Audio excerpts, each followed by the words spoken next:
जय गुरु जी के चरण कमलों में सादर वंदन। ओम नमः शिवाय, शिवजी सदा सहाय। ओम नमः शिवाय, गुरु जी सदा सहाय। स्वागत है प्यारी साध संगत जी का दिव्य आभा के इस सेशन में।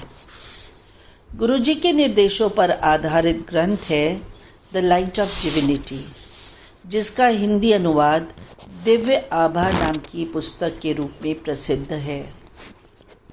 आज का प्रसंग है परमात्मा हमारे बीच में।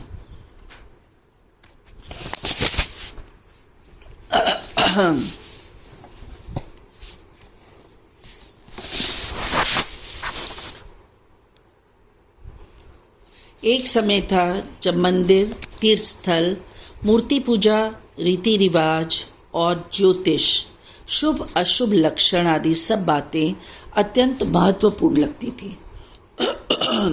किंतु गुरुजी से मिलने के बाद यह सब अर्थहीन हो गया है।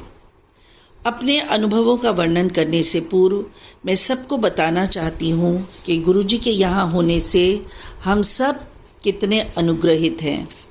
गुरुजी कोई जादूगर, पुरोहित या स्वामी नहीं हैं। वे तो साक्षात परमेश्वर हैं, जो हमारे बीच में ही बैठकर हमारे जीवन को सरल और मधुर बना रहे हैं। मेरे अनुभव इसी विश्वास और आस्था को सुदृढ़ कर रहे हैं। भक्त के रूप में उनसे मिलने के पहले ही दिन गुरुजी में मेरी श्रद्धा जागृत हो गई थी। उनके आशीर्वाद से ही नवंबर 2000 में मेरा पाणी ग्रहण हुआ। विवाह के कुछ ही दिन बाद गुरुजी मुझसे कहने लगे वे मुझे पुत्र देंगे।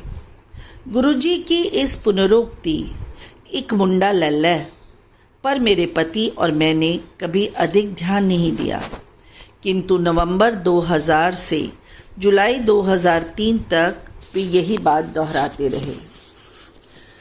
7 जुलाई को गुरुजी के जन्म दिवस के पावन अवसर पर बड़े मंदिर में विशाल आयोजन था, जहाँ पर प्रातः 3:30 बजे तक हम सब ने उनके दैवीय सानिध्य का आनंद लिया। इसी समय गुरुजी ने मुझे बुलाया और कहा कि उन्होंने मुझे और मेरे पति को आशीष दिया है। हमने उनसे अनुमति ली और चल पड़े। पुनः इस बात पर कोई विशेष ध्यान नहीं दिया। एक सप्ताह पश्चात 13 जुलाई 2003 को गुरु पूर्णिमा के अवसर पर मैं अपनी सास के साथ गुरुजी के दर्शन के लिए गई थी। गुरुजी कभी किसी से कोई गोपनीयता नहीं रखते। वे प्रत्येक से ऐसे बात करते हैं कि आसपास के लोग पूरा वार्तालाप सुन सकें। परंतु उस दिन जब मैंने उनसे आज्ञा लेने के लिए उनके चरण स्पर्श किए, उन्होंने मुझे पास आने का इशारा किया और धीरे से बोले, मैं गर्भवती हूँ, पर यह बात अभी किसी से ना बताऊं।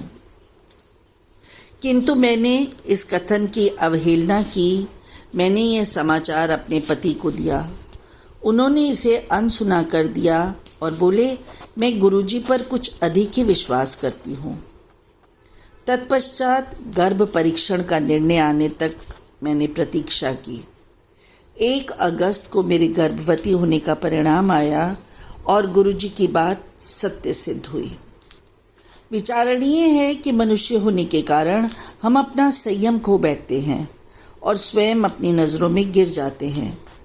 गुरुजी से कुछ आशा कर तुरंत उसकी पूर्ति होने की आकांक्षा करते हैं, परंतु मेरी स्थिति देखिए। 3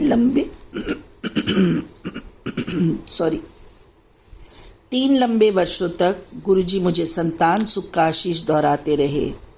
इस बीच एक बार भी मैंने ये प्रश्न नहीं किया, ना ही ये बात कभी मेरे मन में उभरी कि इतने लंबे अंतराल तक उनकी पुनरोक्ति के बावजूद यह क्यों नहीं हो रहा है। हम केवल रुकावट देख सकते हैं, गुरुजी तो उस रुकावट का समाधान निकालते हैं। वे जानते हैं फल प्राप्ति के लिए कब उचित समय है और उसे कैसे पूर्ण किया जाए। किसी भी पुरोहित, सन्यासी या जादूगर में जीवन दान देने की क्षमता नहीं है, किंतु गुरुजी ने यही किया। विश्वास कीजिए, मुझे पुत्र ही उत्पन्न हुआ। अंत में यह कहूँगी कि मुझ में और मेरे पति में चिकित्सा बिना संतानोत्पत्ति संभव नहीं थी, किंतु गुरुजी ने यह कार्य अत्यंत सहजता से कर दिया। प्रत्येक भक्त को 100% आस्था के साथ शब्द का मात्र एक शब्द या पंक्ति कई दिन, सप्ताह, मास या वर्षों तक एक ही कारण के लिए दोहराना पड़ सकता है। बार बार बंद द्वार पर दस्तक देनी पड़ सकती है, जिससे वह कभी तो खुले, और वह खुलता अवश्य है। एक भक्त।